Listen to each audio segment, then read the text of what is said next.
Hey everyone, मैं हूँ सबा और स्वागत करती हूँ आपका मेरे यूट्यूब चैनल ड्यूली जहाँ में। तो आज मैं जा रही हूँ जमशेदपुर से गाजीपुर, जो कि बनारस से होकर के जाता है। तो जाने से पहले मैंने अपनी सारी ज़रूरत की सामान को अच्छे से रख लिया, ताकि मैं वहाँ जाकर किसी भी चीज़ के लिए परेशान ना हूँ। कुछ कैश भी मैंने रखे, क्योंकि हर वक्त ऑनलाइन हर जगह नहीं चलता है। स्टेशन जाने से पहले ही मैंने अपने लिए खाना ऑर्डर कर दिया था, जो कि मैंने बिरयानी ऑर्डर किया था, और ये मैं चाहती थी कि मैं घर से खा के जाऊँ, क्योंकि ट्रेन वगैरह में खाना अच्छा नहीं मिलता है। तो अब मैं निकल पड़ी हूँ स्टेशन के लिए, जो कि मेरे घर से 10 मिनट की ही दूरी पे है।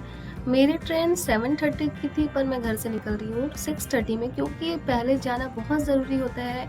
ट्रेन कभी भी एक प्लेटफॉर्म पे नहीं आती।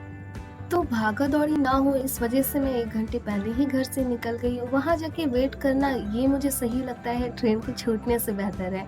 तो सबसे पहले किया हमने अपनी गाड़ी को पार्क, क्योंकि पार्किंग में अगर नहीं लगाते तो इसमें भी दिक्कत होती।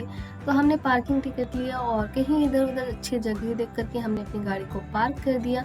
उसके बाद मैं पहुँच जाती हूँ स्टेशन के अंदर, जहाँ का नज़ारा आप देख सकते हैं।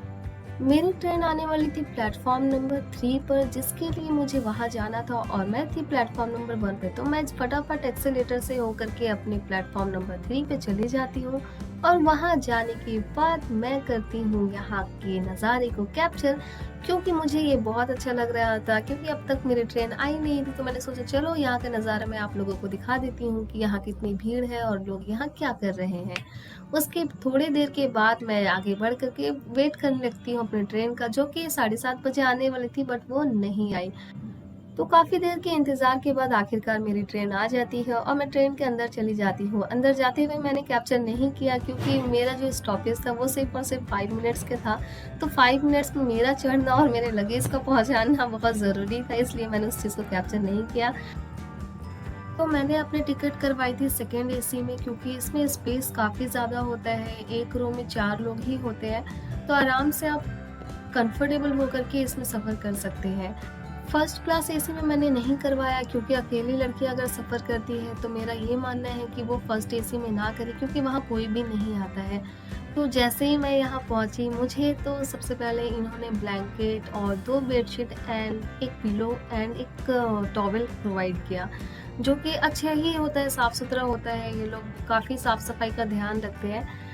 तो अब मैं आ जाती हूँ अपने बर्थ पर सोने के लिए, और तब मैं देखती हूँ कि एक बच्चा है जो ऊपर वाले बर्थ पे है, और ऊपर से ही ये मुझे काफ़ी देर से नोटिस कर रहा था कि दीदी क्या कर रही है। तो मैंने भी इसे नोटिस करना शुरू किया और अपने कैमरे में इसकी हरकतों को कैप्चर कर लिया। ये पूरी रात सोया नहीं, ना तो ये सोया, ना अपने मम्मी-पापा को ये सोने दिया, और साथ ही मेरी भी नींद पूरी नहीं हुई।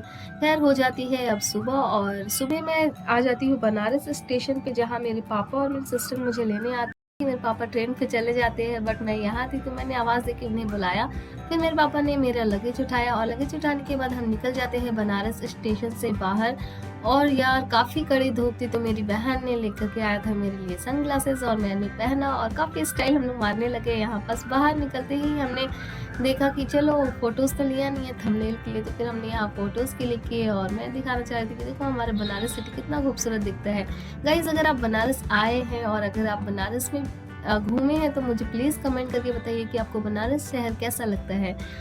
तो गाइज़, जैसा कि मैंने आपको वीडियो के स्टार्टिंग में बताया था कि मेरा घर बनारस से होके गाज़ीपुर जाता है, तो गाज़ीपुर जाने के लिए हमें लेना था बस। बस में जाने के लिए हम गए रिक्शा से, और फिर यहाँ हम बस तक पहुँच जाते हैं, जहाँ बस पूरी खाली थी। बट यहाँ क्या होता है ना कि पूरे पैसेंजर को बैठाने के बाद ही बस स्टार्ट होती है।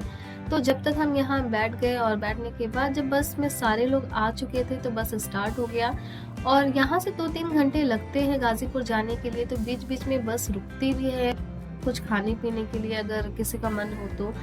तो हम यहाँ रुक जाते हैं, जहाँ रहता है बाबा ढाबा या फैमिली रेस्टोरेंट। तो ऐसा जगह होता है जहाँ कुछ लोग आराम से आकर के खाना-पीना कर सकते हैं। सब कुछ यहाँ अवेलेबल होता है, एटीएम वगैरह सब कुछ होता है।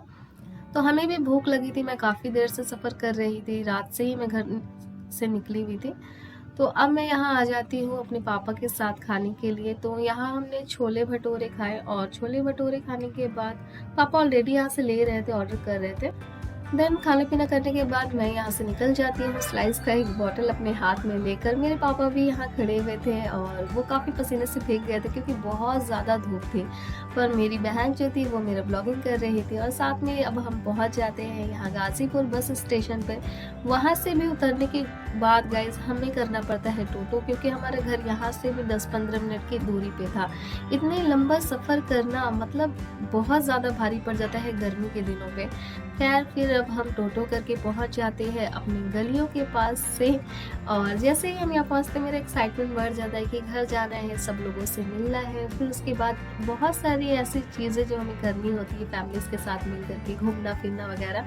तो फाइनली मैं अपनी गली में पहुँच चुकी हूँ और यहाँ मैं जैसे ही पहुँचती तो मेरे पूरे ख़ानदानी मतलब ज़मीन ही नहीं है, सब लोग हैं, तो मैं यहाँ देखती हूँ, सलाम दुआ करती हूँ और अब मैं आ जाती हूँ अपने घर के अंदर एंटर करती हूँ, जहाँ पर सब लोग देख कर के शर्मा रहे थे क्योंकि मैंने कैमरा ऑन रखा हुआ था। फिर फाइनली मैं देखती हूँ अपने छोटे से भांजे को, जिससे मैं मिलने के लिए बहुत ज़्यादा एक्साइटेड रहती हूँ। वो अभी भी नहा करके निकला था और वो बहुत ज़्यादा कंफ्यूज था कि घर पे कौन आ गया है। तो थोड़ी देर कंफ्यूज होने के बाद मैंने उसे याद दिलाया कि बेटा मैं तुम्हारी हूँ मासी। तो वो कैमरे की तरफ देख ही नहीं रहा। फिर देखा कि उसने मेरी तरफ देखा और फाइनली लास्ट में उसने स्माइल किया। तो मेरा ब्लॉग होता है यहीं कंप्लीट। और गाइस अगर आपको वीडियो अच्छी लगी हो तो मेरे चैनल को लाइक, शेयर एंड सब्सक्राइब ज़रूर करिएगा। Thank you for watching.